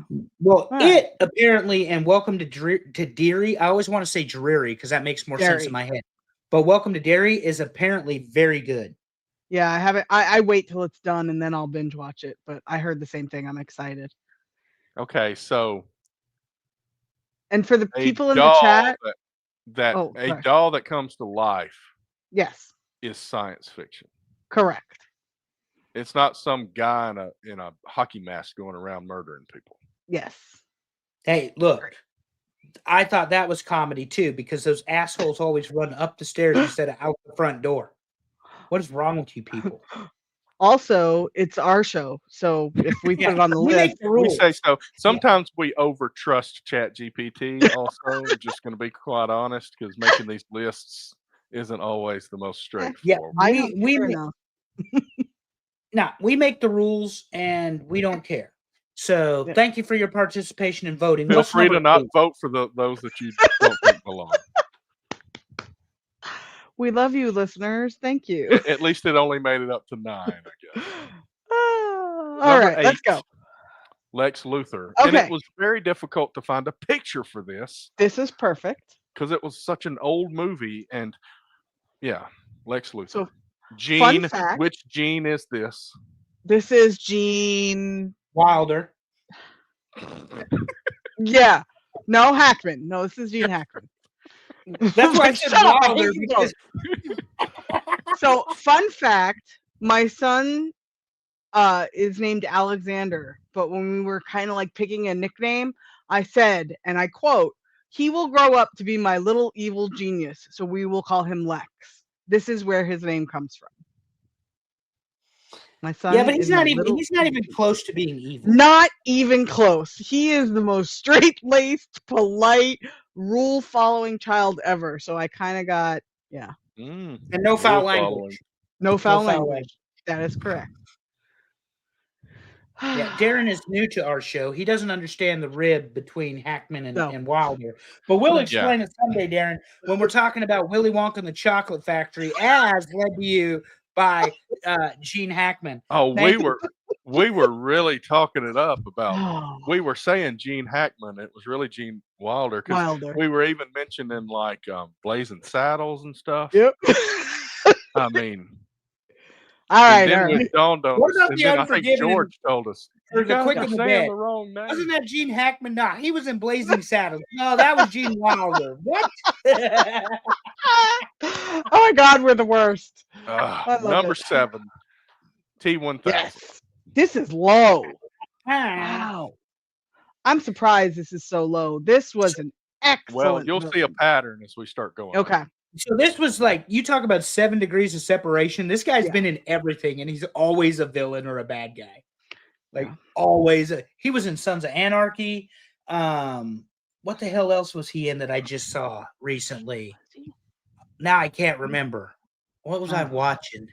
Anyway, he's the dad in the John Cena movie. What's the John Cena superhero? The series. Oh, I know what you're Peacemaker. talking about. Yeah, Peacemaker. Peacemaker. He's the dad in You're Peacemaker. right. He is. Yeah. So I mean, like this Yeah. guy has been in everything. Yeah. But anyway, T1000 was legit. Looking for John Yeah. Connor, and then the liquid metal when he would become the metal. One of my favorite scenes from the movie is when the guy's getting the coffee and he got full house or whatever, and all of a sudden, whoom, shoots the blade right through his body, and he's just dead. So he's dead. So anyway, what's your But your dog's name? point, And he says something. What about Fluffy? And the parents dead or whatever. Oh yeah, it's so good, so good. to your point though earlier, Andrew, the reason that I think he was such a good villain is we saw him against Schwarzenegger. Yeah, and everybody wants we Arnold had to be a good guy. Yep. So this was perfect. Like I really Arnold enjoyed isn't a bad guy in his movie career. He's not a bad guy in a whole lot of movies. Like even in Conan, he wasn't necessarily a bad guy. Terminator, of course, he's a bad guy. But Yeah. they always found a way to make Arnold Schwarzenegger like the hero. But in some ways in his movies, Eraser, highly underrated. I like that movie a lot. But anyway, Yeah. he's Number on six. the heavy. He's heavy in Tulsa King. I saw that too. Yeah, that's on the Paramount. See, this guy's been in everything, and I couldn't even tell you what his name is. I think his first name's Robert, isn't it? Maybe. Sure. Let's screw him up with So I was somebody gonna else. say you're gonna ask us. No, we're gonna say like Robert Redford or some shit because that's how we are. Yeah, that's exactly how he looks. Anyway, who's Oh. number 6, Terry? Before we get to the top 5, Number 6, Khan Noonan Khan. Singh. I think that's Hell how you yeah. say it. I just know Khan. It's I knew his Khan. name was Robert. It's Robert Patrick. Thank you, Dave. Okay, Old people thank you. know stuff along with Google. Who is this? The Wrath of Khan, Star Trek Oh, 2. No, that right? Absolutely not. No. Oh, okay. Not for me. You're also too young for this because this was way before your time. Yeah, not for me. Look, the other Yeah, old person answered. The AARP committee has verified that Robert Patrick is indeed the name of the T-1000. Okay, so I can be corrected here. I think Dave Miller may know some details here. We've talked about it before, but Star Trek movies had a pattern for a while. Mhm. They would spend a lot of money on toys, and the movie would be complete shit. And then they would have a movie and say, "We're not doing that again," and the movie would kill. And then they would spend a lot of money on toys again, and the movie would be shit again. And then they would have another movie, and they're like, "We're not doing that again," and the movie would kill. So the even numbers, I believe, are really good, Yes. and the odd numbers sucked. Correct. But they made toys for the odd numbers. So But you're absolutely spot on. This was what were to me. what were This the was a toys- good Star Trek movie. What were the toy sales numbers? Were they good or did they Oh, suck they too? were good. Not for this one. not like No. Star Wars. Not for the Yeah. first. Yeah. No. Yeah, Star Trek, Star Wars, not in the same Now, category. if you want to not in see the a good, same- I'm big on some of these shows on like the History Channel. The Toys That Made Us. Oh yeah, Mm-hmm. They've got this. They've got Star Wars toys. They've got a wrestling toys episode. They've got Barbie, Care Bears. I mean, Teenage Mutant Excellent. Ninja Turtles. What a fabulous series! If you want to Yes, go I watch something agree. good. Yeah. Excellent. But Space yeah. Seed sounds dirtier than it should. Yeah. Anyway, let's hit the top 5 and find out who is in the Ole Miss position. Number 5, Megatron. Yes. Oh, I love me some Transformers. Come on. How do you not absolutely love not a- Transformers? Not a Transformers guy. Shia LaBeouf didn't do it for me. Mark Wahlberg did it for me. So Yeah, Marky Mark I'm not a big Wahlberg. Transformers guy either. There it is. oh, I got a Marky Mark friend that's got a Wahlberg. Transformers tattoo, like right here. But I Terry, grew up in the heyday of Transformers. So these movies, and they were good. Like these were good, like very action-packed, sci-fi-ish movies. So I thought these were great. Great. Terry, did you know Marky Mark Wahlberg was the Calvin Klein model? He the Calvin Klein model. He didn't stuff his boxer shorts either. That's for the And yeah. record. And I agree. Shia LaBeouf may not have done it for you, but Megan Fox should have. Oh yeah, Megan Fox made me transform. Way to go, Dave. Not you. Obviously, his wife is not home. Anyway, so Megatron makes number 5. Who's number 4? number 4, Voldemort. Great villain. Great villain. The books were fantastic, and they That's did what a I good was gonna job. say. They did a great job bringing this to the screen with this gentleman as Voldemort. Ray Fiennes? Yeah, I love I think it's Ray Fiennes. love the last 2 movies specifically where he is Voldemort, like Wow. genuinely. He's not on the back of some guy's head. He's No, not in the. yeah. He's genuinely Voldemort, and the reason he works so well is Carrie is so pure in the story. So yes, very good pick. Excellent. Did you ever read the Totally books, agree. Terry? No, No, I didn't know if just it was your thing or not, but I read things, but not I read stuff. But I didn't just read things. rebought. Yeah, I just rebought the series because I'm gonna restart my library. So my practice husband stole my original set, so I'm gonna I just bought it I again had on an ex-girlfriend eBay. that stole pretty much every CD I owned at one point, and I said it's worth it to not have to see her. Excellent. yeah. But All now right, number 3. this is so good. Yeah, Number 3, Thanos. Yeah. I mean, he was so much of a villain that he actually ended one of the Avengers movies like on a downer. And to me, that's fantastic because you never expect that to happen. So this was he was in my top 5.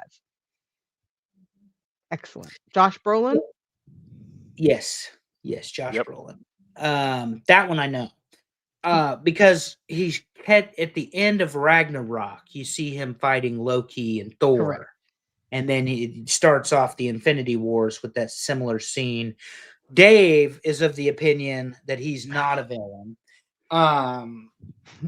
And I mean, I don't know. He's got a point if you snap your fingers and you want to change things, but at what cost? So that's the moral question. Is he a villain or not? But obviously in the Avengers world, he is. Yeah. I thought the movies were fine. I mean, I'm not a Marvel guy, really. So Yeah, me neither. I love So this. we've talked about doing Marvel lists in the past, and it was like Allison's definitely going to have to figure this Yeah, out. I'll 'cause I've carry got no y'all. clue. yeah, she's gonna have to carry this one because it ain't for me. Every year I do the Marvel movie marathon where I watch them all in chronological order, which is so much more fun. Yeah. Here's Well, one for you. I've yeah, 'cause never you gotta- watched beginning to end of a James Bond movie. What is wrong with you? Oh my gosh. Exactly. I've seen bits and pieces as I'm flipping through the channels and TBS shows up, but yeah, I've not. Wow. It's I'm interesting. gonna stick with it too. Number Did 2. you ever read the books? Books were great. Oh, my Emperor man got Palpatine is number Oh, he well, got shafted. What? so bet I you know did. who's number 1 now. Yeah, It's gotta exactly. be Vader. It's It's gotta mine, be but yeah. Vader. Yeah, but But this is, I mean, Palpatine's the puppet master behind Vader. He is the senator. Then he's the Senate. Then he's the emperor. I mean, yeah. Palpatine is the straw that stirs the drink inside the Star Wars universe. Be that the original movies, be that the prequels, be that the sequels, be that Rogue One, be that the cartoons. If the everything- movies had actually gone in chronological order, you may not see these in this order, I would say. I would Because agree we with that. met Darth Vader first, Correct. and I'll go ahead and flip it over because it is Darth Vader. Yeah, The fact that we met Darth Vader first, I agree. that decided this. Yeah, and for me, I am sticking with the purity of the story, which means Palpatine, who turns Vader Right. by telling him he killed his wife, makes him part of the dark side, taps into the evil, kills Master Windu, has him kill the Sand People along with all of the Jedi children. Yeah, Vader was a bad man, but all of it was done at the behest of Palpatine. All of it. We was might done. need to do a heroes series at some point. Yeah, I to like oppose the that. Villains, yeah. Absolutely. Palpatine was management. Was Dave said. management. Yeah, Vader got the job done. I mean, look, Darth Vader, when we were growing up, Darth Vader was the shit, and you know he was. Like, he was the bad guy that everybody wanted to be on Halloween with the Yeah. plastic mask and everything. I have one of those. Anyway, yeah.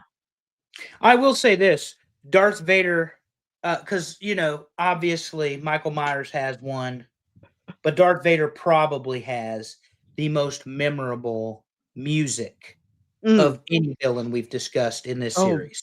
Absolutely. And I get that Michael Myers Halloween has its theme, Yeah. but Darth Vader and the Imperial Death March, Yeah. I mean, they're still playing that in concert band everywhere across the country. So, Sports arenas. I mean, come on. Yeah.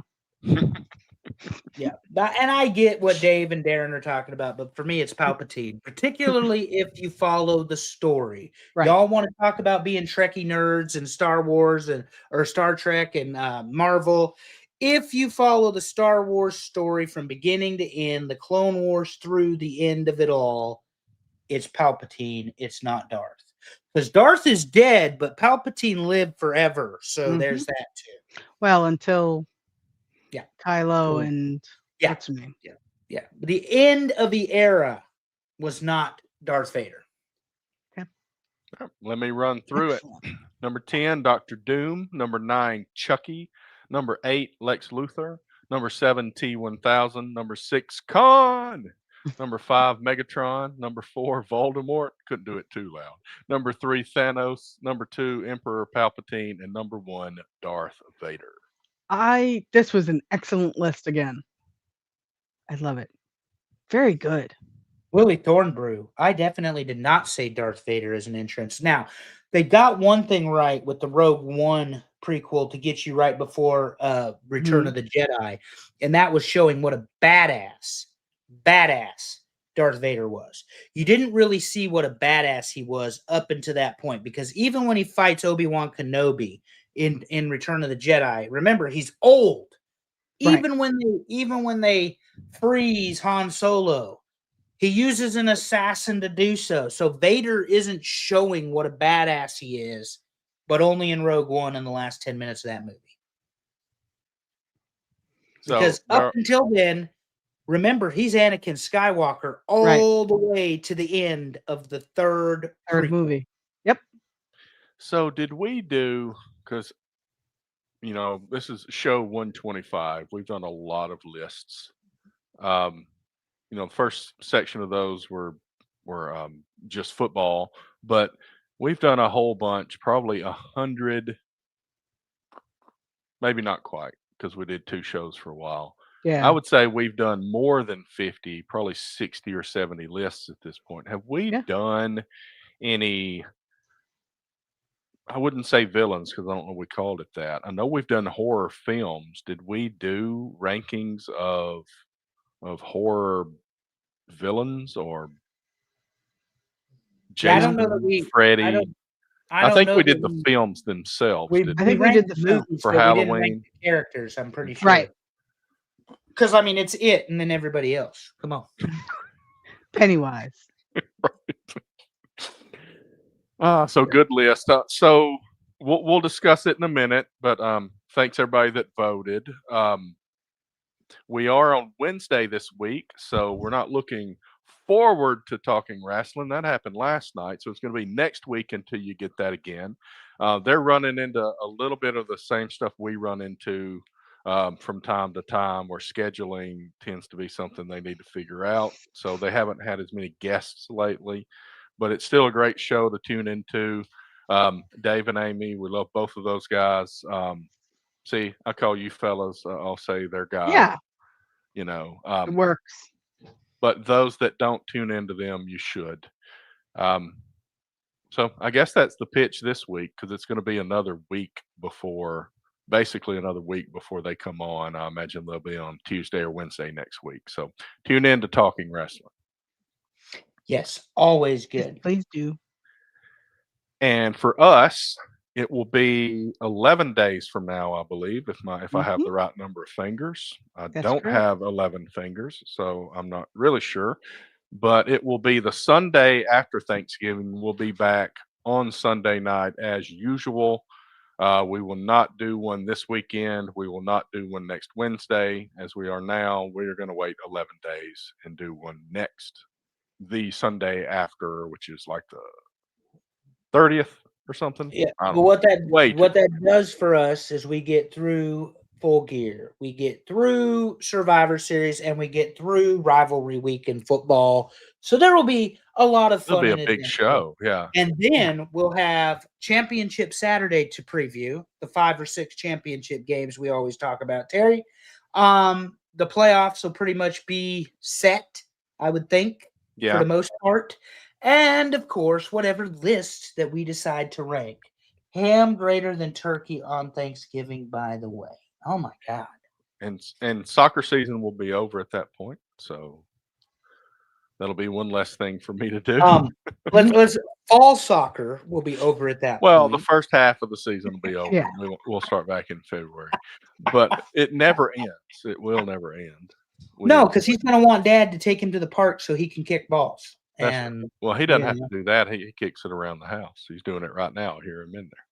No, I got you. I got But you. what? So we got some more options for villain lists, right? What else have we not done? What can we do think next? there's one more, but I don't remember. what it is. Franchise villains, which this could Correct. piggyback. Because y'all have made me wait this long to discuss the dignified Hannibal Lecter and the way that his villain presentation is so much different than everybody else's. Was there? This is the only one we have left. Is that? I think so. I think there's only one Okay. left. Pretty sure it's Yeah, franchise I think villain, it's franchise. Yeah. Okay. which again could be Thanos in all fairness, could be Vader in all fairness, could be Palpatine in all fairness. Yeah. 'Cause So they we're are inconsistent, is what we're saying, but that's okay because you enjoy. Well, it. they fit more franchises because if you're gonna talk about the cornerstone of sci-fi, space, and whatever, and you think it's Star Trek, you're wrong. It's Star Wars. You can't talk about the franchise that is really launching movie series, and then Disney takes it over and goes pro with it. So I'll there's tell that you too. one list that would be fun, but I'm afraid I know you guys would not know as much as I know, and what others know would be soap opera villains. But Yeah. I know not everybody's going to know that. Stefano. Yeah. I am. Victor? Yeah, no, That's no. it. That's all I know. I have no power here whatsoever, except absolutely not. We are not doing. Top listener chat room villains. Yeah. Yeah. Stan Yeah. from the Golden Girls. I mean, Stan from the Golden Girls is one I know. But that's not a soap opera. yeah. Patch. All right. Patch is not a villain. Yeah. All right. Well, I Patch don't is know a what good y'all guy. are talking about. Yeah. See, this is where y'all lose me and I lose interest. And we could put baseball villains. Aaron Boone is number one. The Oh my Bullet. God. Well, maybe Cashman, then Boone. It's like the Emperor Palpatine Vader argument. Which one is it? Anyway.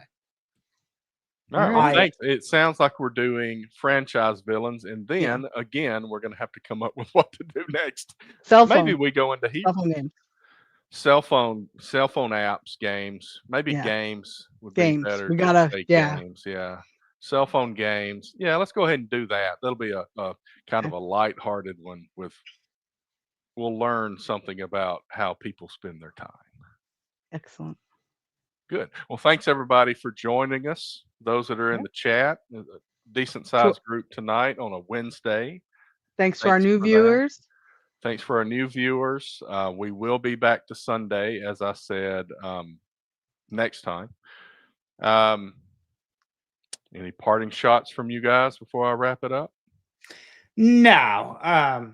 Much appreciated. We'll see you in 11 days. Back on Sunday, 8:00 here on Markout Moments. I hope you all have a wonderful Thanksgiving. Absolutely. And we Happy are thankful for all of our listeners. Thank you all very much. And we love you all. Well, most of you. But yeah. Eat so much that you come this close to considering going to the emergency room. And with that, as always, love your people. Tell them you love them. Make it weird. See you next time, everybody.